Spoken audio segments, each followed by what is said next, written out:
Bonjour, on se retrouve aujourd'hui pour un projet que j'ai depuis longtemps derrière la tête. J'ai d'ailleurs depuis longtemps les matériaux et les outillages nécessaires à sa réalisation dans le garage. Vous l'avez peut-être vu, vous les avez peut-être vus traîner à droite à gauche au détour d'une vidéo. Trêve de suspense, vous le savez déjà, je vais tenter aujourd'hui avec vous de réaliser une fonderie. Pour faire cela, j'ai dû utiliser pas mal de dégrippants.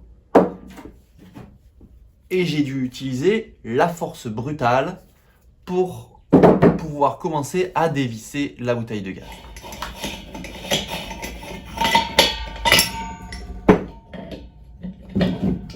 Alors, autant vous dire que je ne vais pas le faire aussi facilement. Ma technique vaut ce qu'elle vaut. Faites attention tout de même à faire ça en extérieur, car quand on enlève le robinet, se répand une douce odeur de gaz, fumeur interdit dans la pièce.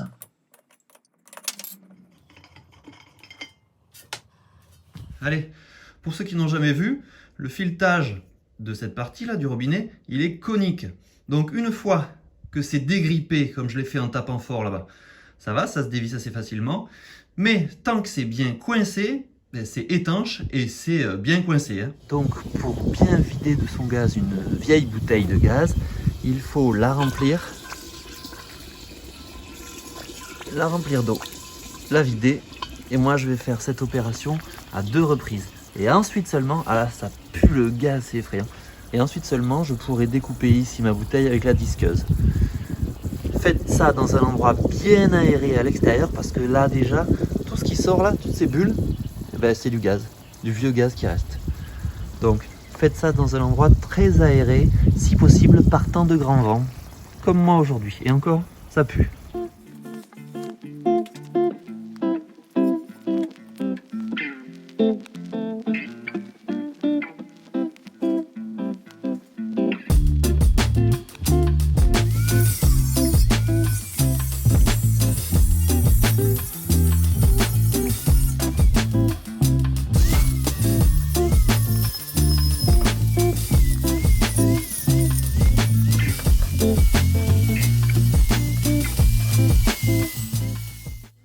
Alors, maintenant que vous venez de me voir découper la bouteille, je vais vous montrer un petit peu comment sera organisé tout ça. Dans le couvercle, sur le couvercle, je vais ressouder ça. Ça fera office de cheminée et après, j'essaierai de me débrouiller pour trouver un moyen de le choper. Parce que là, on imagine bien que s'il y a le feu en dessous, si je viens choper la poignée là, je vais me brûler. Donc il va falloir que je trouve une astuce pour ne pas me brûler. Mais le bouchon de la bouteille fera office de cheminée. À l'intérieur, je vais mettre une boîte de conserve, remplir de ciment avec quelques bouts de briques réfractaires pour le remplir jusqu'à ras-bord.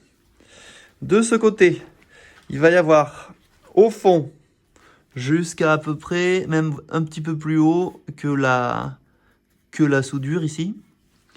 Il va y avoir briques réfractaires et ciment réfractaire pour faire un sol bien lisse. Ensuite, par-dessus, je vais poser ici, il y a 6 briques qui peuvent rentrer. Et je vais faire en sorte de faire arriver le sol pour que les briques arrivent juste à peine quelques millimètres. Elle est 3-4 mm plus bas que le bord. Voilà. Comme ça, je ne m'embêterai pas. Ça arrivera en limite et ce sera plus facile à faire. Il me restera, avant de faire ça, à percer à peu près au centre là, pour passer le brûleur. Et je peux d'ores et déjà vous montrer ce que sera mon creuset.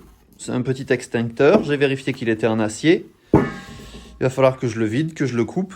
Je vais le couper lui un peu au-dessus là. Ça me fera un grand creuset. Ça pourra me servir pour de l'alu, du laiton, enfin j'espère. Voilà. Donc voilà un petit peu comment tout ça va s'organiser. Il me reste à aller acheter d'autres briques réfractaires, du ciment, et je m'y mets.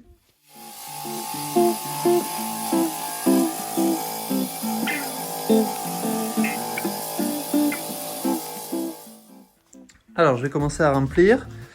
Je vais mettre du ciment, mais je vais mettre du ciment tout à fait normal. une petite couche au fond. Là, si vous voyez bien, j'ai mis, ça se voit pas bien ici, un petit peu. On le verra mieux de derrière. Voilà, j'ai mis une vis autoforeuse qui va à la fois servir à tenir cette première couche de ciment et me donner la hauteur. Je vais mettre le ciment sur toute la hauteur de la vis.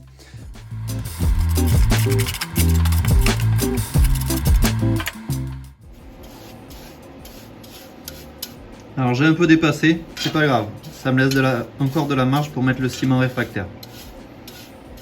Je veux dire, j'ai un peu dépassé de ma vis là qui est au milieu. Voilà. Je vais pas trop lisser, même si je peux faire des aspérités, ce sera pas plus mal, histoire que le béton réfractaire adhère bien, prenne bien ici sur ce ciment normal. C'est du mortier en fait.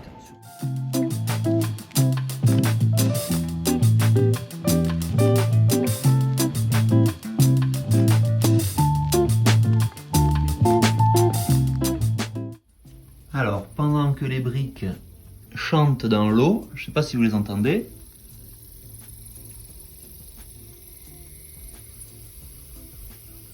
Là, vous les voyez là.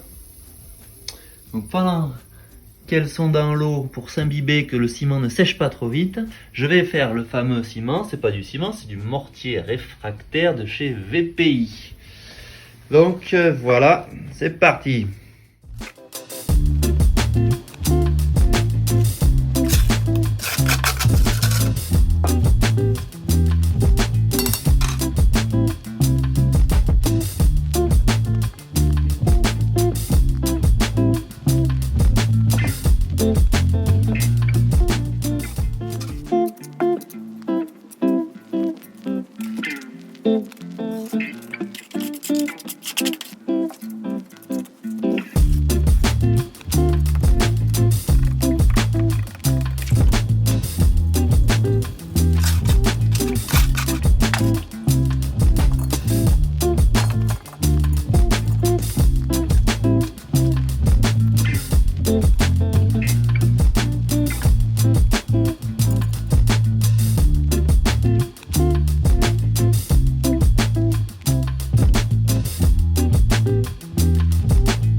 Alors, vous venez de me voir souder ces deux pattes de part et d'autre du trou. Elles vont tout simplement servir à maintenir le brûleur. Le brûleur, je l'ai récupéré. Alors là, on voit l'admission du gaz. Petite modif. Je l'ai récupéré d'une ancienne forge que m'a légué mon père. Et il se fixait avec ce système de pattes sur la forge, sur le dessus de la forge. Et moi, j'ai adapté ça et je vais le fixer là, sur le côté de ma fonderie. Voilà. Et comme ça, on l'enlève. Bon, après, je ne l'ai pas testé le brûleur. J'espère qu'il n'est pas bouché ou je ne vais pas me faire exploser la figure. Mais bon, ça fonctionne. Voilà. Maintenant que j'ai soudé ça, sans trouer la bouteille, c'était déjà un exploit, on passe à l'intérieur qui n'est pas terminé.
Allez, voilà ce que ça donne, le dessus avec sa cheminée. J'en ai chié là parce que je manquais de matière. Du coup, j'ai fait un trou. Ça se voit là. Là. Là, j'ai fait un trou, j'ai pas réussi, j'ai trimé, j'ai pas réussi. Si vous avez des conseils pour reboucher des trous qu'on a fait avec la soudure à l'arc, je suis preneur. Non, alors après, là, les poignets, ça tient, ça tient. J'ai rattrapé comme j'ai pu. Ça tient, ça ne va jamais s'enlever. Mais, fou, quelle galère. Et tout ça parce que j'avais mal découpé au début. Si vous vous rappelez, j'ai découpé avec la disqueuse comme ça. Et il me manquait par endroit de la matière. Donc voilà, ça c'est terminé. Les poignets, hop, et dessous. Alors la boîte de conserve, elle est là, elle va pourrir, elle va cramer avec la chaleur. Elle s'enlèvera toute seule. Le ciment, eh ben, il est bien chaud là, hein, avec la soudure. Donc il aura bien séché. Pour les trous comme ceci, je vais faire du ciment tout à fait normal. Mais pour cela, là, vu que j'ai très peu d'espace, je vais faire du ciment très liquide. De l'autre côté, venez voir. Hop. Là, j'ai bouché le perçage. J'ai mis un tuyau et j'ai bouché le perçage. Oula, voilà. J'ai bouché avec du scotch ce qui restait. J'ai fait pareil à l'intérieur. J'ai fait pareil à l'intérieur de la brique où le tuyau déborde. Comme ça, je pourrais mettre du ciment très liquide ici. Ça ne ressortira ni là, ni à l'intérieur.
Allez, voilà ma poignée, j'en ai fait une deuxième. Ici. Bien sûr, je ne vais pas laisser ça comme ça, il faut ressouder avant de la souder sur ma forge.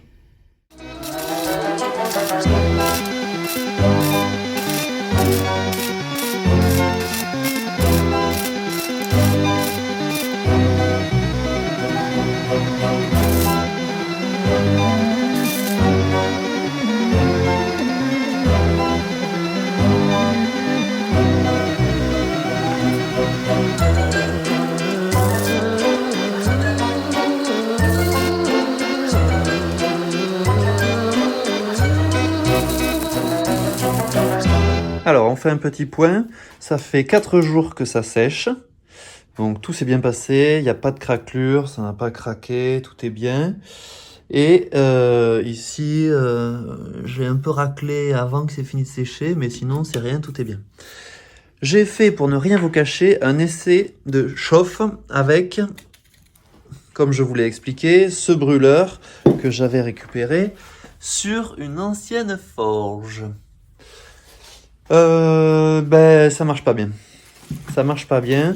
Le coup de là, alors là, ça carbure là à ce niveau-là. Cette partie, bon, déjà j'ai dû rajouter une petite bague artisanale. Je ferai mieux la prochaine fois.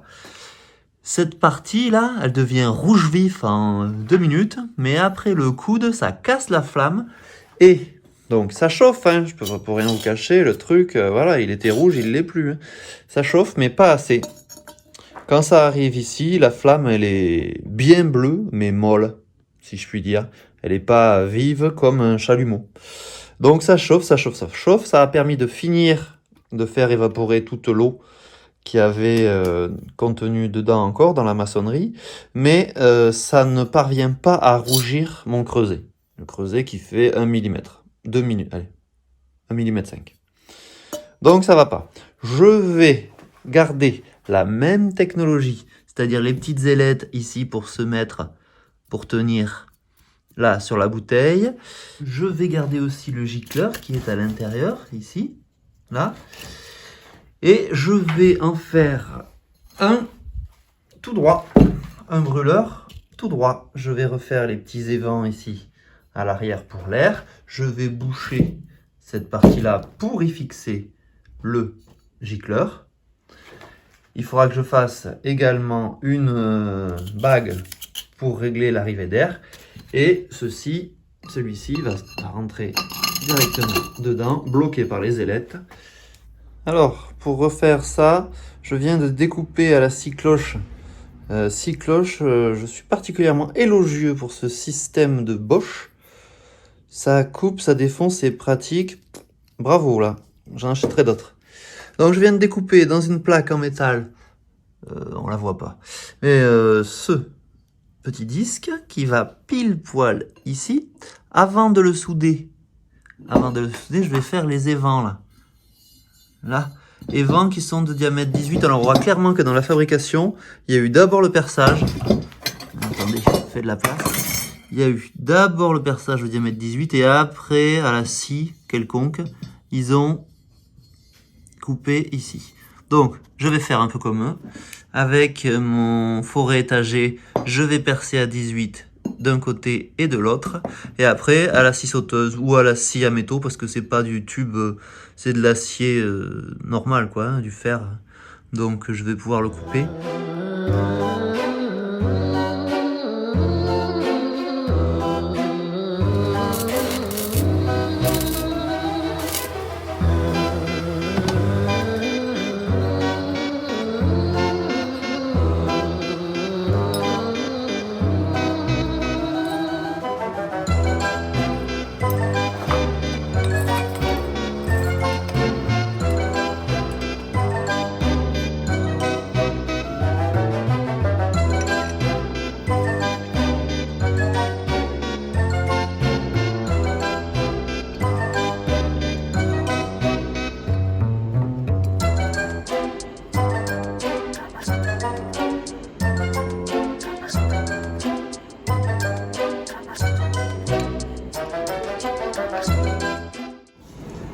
Et voilà le gicleur monté. Donc il était monté avant ici. Et maintenant, je l'ai mis sur un brûleur droit pour que la flamme énorme qui se crée à peu près là puisse aller ici dans la forge, dans le foyer.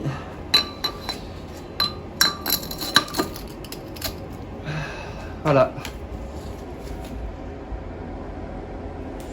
Voilà le montage. Et bien pas plus tard que tout de suite, je vais faire un essai pour voir si je me fais péter la gueule ou pas. Alors, le grand moment est arrivé, on va tester tout ça.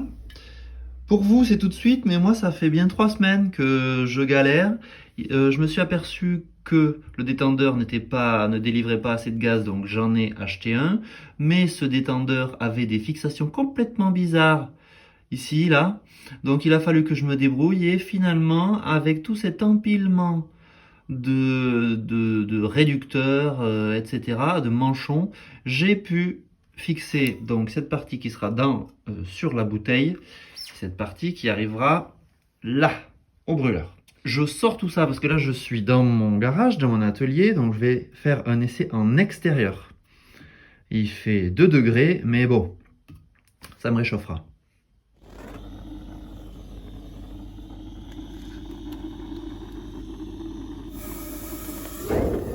C'est dommage que je n'ai pas fait un allumage de nuit, on aurait beaucoup mieux vu la flamme bien bleue de mon brûleur.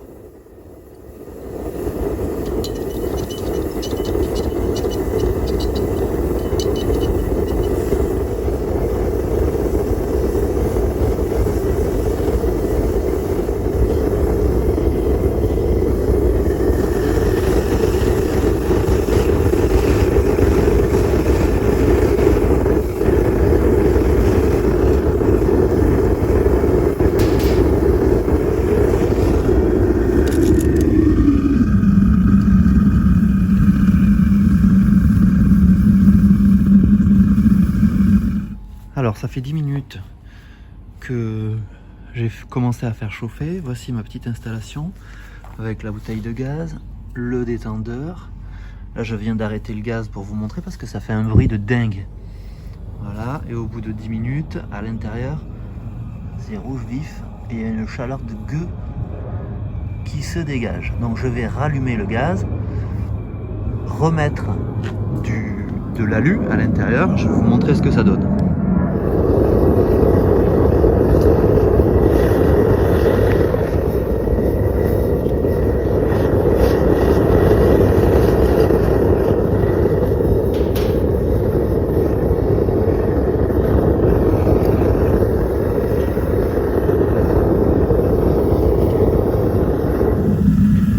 Malgré le bruit, je voulais quand même vous montrer toute la vapeur d'eau qui s'échappe encore. Ça fait 1 mois que je l'ai fabriqué, que le béton réfractaire est coulé, et là, avec la chaleur, la fumée que vous voyez là qui s'échappe sur les côtés, c'est la vapeur d'eau.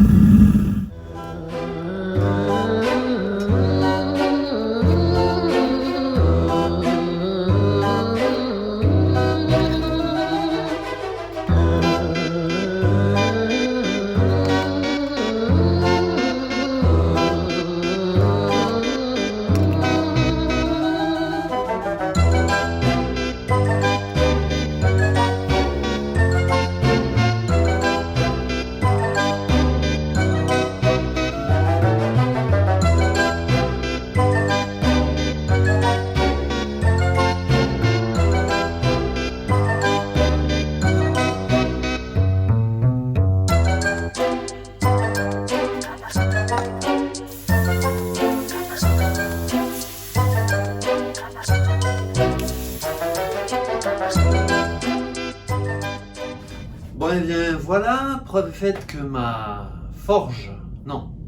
fonderie fonctionne. Dans un premier temps, désolé pour le quiproquo entre la vidéo où j'ai un moule en plâtre et l'autre où je fais un lingot.